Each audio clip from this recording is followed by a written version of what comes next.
it's Heather from Tech at Lowell again with October's YA Book Club. Yay! So this month the theme was like paranormal, kind of scary, creepy. I'm going to go ahead and admit once again I did not read all of these, mostly because I've been a little bit busy. I don't know if you know, but we have opened for in-person services from 10 to 2, so people can actually come to the library if you're available from 10 to 2. Hopefully this means that further hours are coming soon, because we definitely miss y'all. So without further ado, let's get to this month's picks. I hope you liked last month's. Our first book is actually it's one of my all-time favorites. I've read it a million times. It is Sabriel by Garth Nix. It is the first in his Abhorsen series. There used to only be 3 books. I think he's added a 4th. I actually own like the first 3 plus like a short story, and like one giant volume is like this thick. It's kind of hard to carry, but I like having them all in one. Anyways, so this one follows Sabriel, who grew up in a boarding school in the country called Encelstier. Bit of a mouthful. I've never actually heard it pronounced, so that's my closest estimate. Her father, meanwhile, lives in what is called the Old Kingdom, and he is the Abhorsen, and his job is to basically make sure the dead stay dead, and to keep rogue necromancers from raising the dead and generally causing mayhem. Her last semester of school, Sabriel doesn't hear from her father when he's supposed to contact her.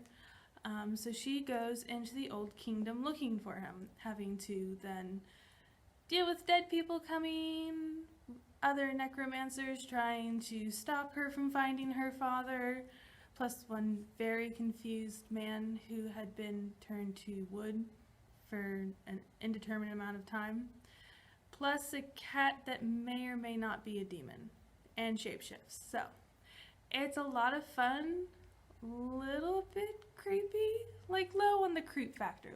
We'll do a creepy rating from what I know. So this one's pretty low. I can read this and still sleep at night, and I scare very, very easily, so you should be good. Very good. Remember, Sabriel by Garth Nix. Alright. Moving on to the next one. Some of you may be familiar with this because it was on Battle of the Books last year. It is Dread Nation by Justina Ireland. Looks so good. I have not read this yet, and it's been on my to-read list forever. So this is about Jane McKean. I always have to double check my pronunciation. Who was born 2 days before the dead began to rise in the middle of the war between the states. Now she is studying to become an attendant, where she's getting trained in weaponry and etiquette, because attendants protect like the well-to-do, like wealthy people's children, that kind of thing. It's not necessarily what she wants to do. All she wants to do is return to her home in Kentucky. However, when families start to disappear around the Baltimore County area where she's going to school, she starts finding herself in a little bit of trouble. And it's not the dead that are causing all of her problems.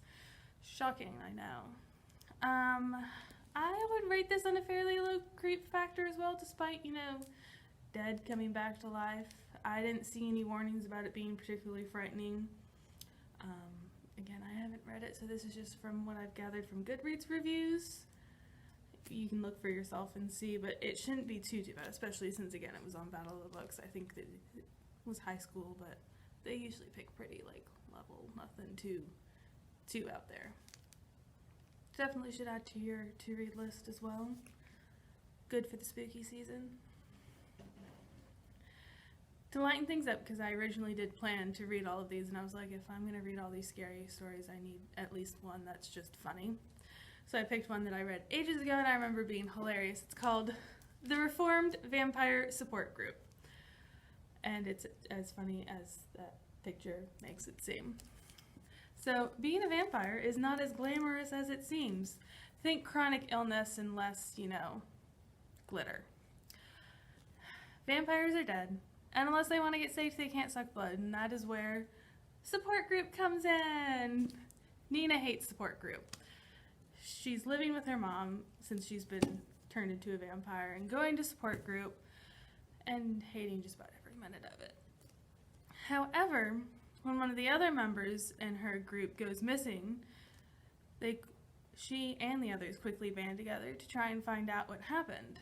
Then they find out the vampire, was killed by a silver bullet, and then they decide they have to track down who killed their friend, why, and what in the world is going on. You can't just go around killing vampires. They're dead, but they still matter. It's really funny. It's like a complete 0 on the scary scale. Again, I needed something funny for this month. It's hilarious.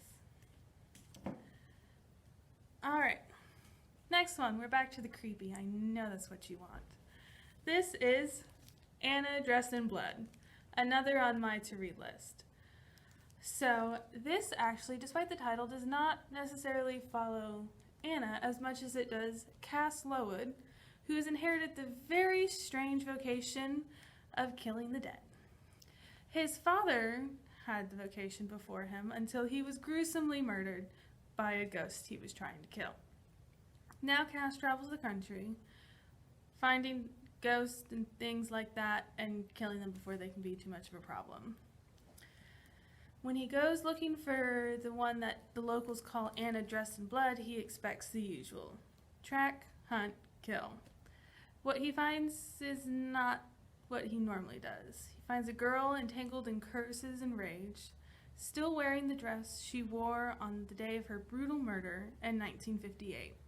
Since her death, Anna has killed any and every person who entered her former home, except Cass.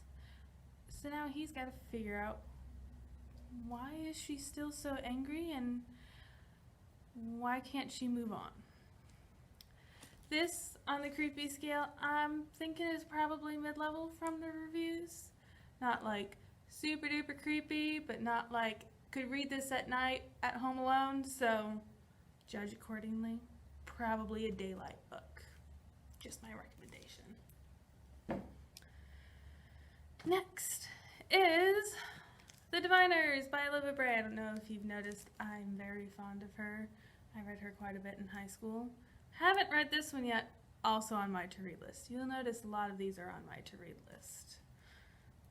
I plead the fifth. So this is about Evie O'Neill, who has been exiled from her very boring hometown and shipped off to New York City. So sad. It's just so sad. I mean, what is she going to do in New York City in 1926? Oh, I don't know.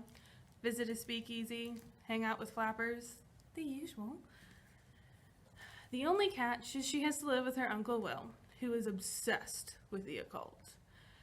And she doesn't necessarily want her Uncle Will finding out that she kind of has a supernatural power. That's only brought trouble. But when the police are called to investigate a murdered girl branded with a cryptic symbol, Uncle Will is summoned to help, and Evie realizes her gift might be able to help catch a serial killer. As she jumps headlong to that, other stories unfold. There's a young man named Memphis who is caught between two worlds. A chorus girl named Theta, yes, Theta, always double check your references, is running from the past. A student named Jericho is hiding a shocking secret. And unknown to all of them, something dark and evil has awakened. This, besides being rather thick, is also pretty high up there on the creepy scale from the reviews I gathered, so definitely daylight when other people are around, maybe. I don't know if any of you actually went and read A Great and Terrible Beauty, but I'm guessing it's like that because I remember that one being a little creepy, so exciting. I may end up checking this one out and just reading it. I mean, all in the spirit of the season. And then last but not least, we have the graphic novel of the original Dracula. I'm going to try and include like one graphic novel if at all possible, just because who doesn't love a good graphic novel? So this is the original vampire of vampire stories. He does not glitter. He kills a lot of people, and it's kind of gross. I will admit, the first time I read Dracula, actually maybe the only time I've read Dracula, It was actually the play, which was very fascinating because then you get stage directions as well. I enjoy reading oh my goodness, scripts. Apparently you can't talk today. If you don't want to do that, this is also good. The way it's been formatted is a little different than a regular graphic novel. It's a little bit more wordy. You can see less speech bubbles, more words, just because, I mean, it's an adaptation of a classic. They stayed very true to the story. I think it's actually it's not an abbreviated version, it's the full version, so exciting. So there is that, but it's very good, especially if you have to read Dracula for school. This might be a good like study help and to help you like figure out the main parts of the story. And that is all the books I have for this month. I hope you enjoy them. I will once again have a discussion board on Goodreads plus a virtual bookshelf. That's what it's called. I almost said book list, and I'm like, that's not right. They call it a virtual bookshelf. Please, by all means, go over, come chat with me about these books or what other books you may have read, other spooky books. I would say give me recommendations, but I have a limit of the scary I can read. Trying to think what else. Oh, next month, I think we are going to do heist books, if I can find enough. I know of at least 2. I'm hoping I can find more. If not like heist, then like, about like a group of people with the common goal, that kind of thing. Maybe, hopefully from like multiple perspectives, like each chapter is a different person or something. I'm working on it. Been a little stymied by the fact that our library system's down and I can't search that way. So that is the hopeful for next month, which is very exciting. I know the 2 that I know are some of my favorites, so hopefully I can find some more good ones. As always, have fun and keep reading, and I will see you soon. Bye!